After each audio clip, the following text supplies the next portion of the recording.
जन्नत की हूर का कद है 130 फुट और तू गया 5 फुट, वो तो तुझे जेब में ही डाल लेगी। फिर पूछे मेरा हस्बैंड किधर गया है? और वो जो लिबास पहनती है, लिबास वो 3 मील के रेडियस में घूमता है। 3 माइल 3 माइल के रेडियस में उसका लिबास घूमता है। किसी एक बोझ पा के उन्हें भूल जाओनी के हस्बैंड गया कि दे। लिहाजा तुम्हें भी 130 फुट करेगा, इनको भी 130 फुट करेगा। और वो जन्नत की लड़कियां तो पहले 130 फुट हैं। उम्मे सलमा ने पूछा या रसूल अल्लाह, जन्नत की औरत का दर्जा बड़ा है या ईमान वाली औरत का? आपने कहा ईमान वाली औरत का। कहा वो क्यों? कहा बिस्सलातिहिन्ना व सियामिहिन्ना व इबादतिहिन्ना।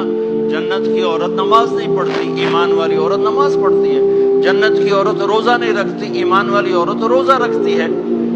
जन्नत की औरत इबादत नहीं करती, ईमान वाली औरत इबादत करती है। इसके बदले में अल्लाह ताला उनको जन्नत की औरतों से आली मकाम नसीब फरमाएगा। और ईमान वाली औरत जन्नत की औरत से 70,000 गुना ज्यादा खूबसूरत हो जाएगी। 70,000 गुना ज्यादा खूबसूरत। और जन्नत में एक मुकाबला होगा। ईमान वाली औरतें, जन्नत की औरतें इकट्ठी। जन्नत की औरतें कहेंगी जिंदा रही, मौत न आई, जवान रही, बुढ़ापा न आया, हमेशा राजी रही, नाराज न हुई, हमेशा साथ दिया, छोड़ा नहीं।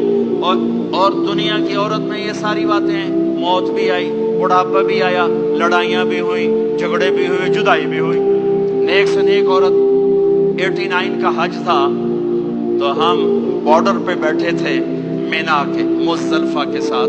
वे फजर की नमाज पढ़ेंगे और निकल जाएंगे। तो एक बुढ़ा बुढ़ी नेक ही थे जो हज के लिए चलते चलते आके हमारे पास बैठ गए थे। हमारे इलाके की हमारी जुबान थी, यहाँ ना बैठो, पीछे बैठो। थोड़ी देर गुजरी तो बुढ़ा कहने लगा वो ठिठुरी है, शायद सफर पे है। वो कहने लगी मैं थक पईया, मेरे को नहीं टुरया जाता। तो बुढ़ा कहने लगा का शैतान भी चोटना है, वो शैतान को भी मारना है, काम ढेर सारा चलिए। वो कहने लगे मैं थकी हुई, मैं कोई नहीं जानती।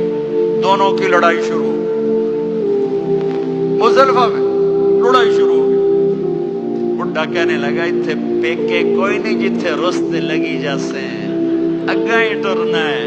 अब पता नहीं समझ में आया कि नहीं, है बात बड़ी मजेदार है। वो कहने लगा इधर माँ बाप कोई नहीं, नाराज होके चली जाएगी, चल अग्गा टुरना है। तो ये दुनिया की औरत में तो लड़ाई भी है, झगड़ा भी है।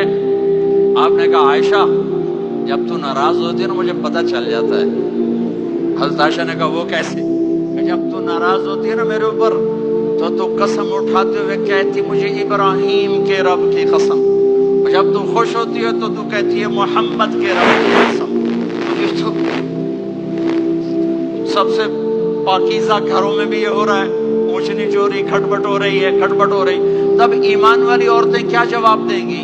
वो कहेंगी हमने नमाज पढ़ी, तुमने नमाज नहीं पढ़ी, हमने रोजे रखे, तुमने रोजे नहीं रखे, हमने सदका किया, तुमने सदका नहीं किया, हमने वजू किए, तुमने वजू नहीं किए। तो आयशा ने फरमाया तो ईमान वाली औरतें जन्नत की औरतों पे गालिब आ जाएंगी।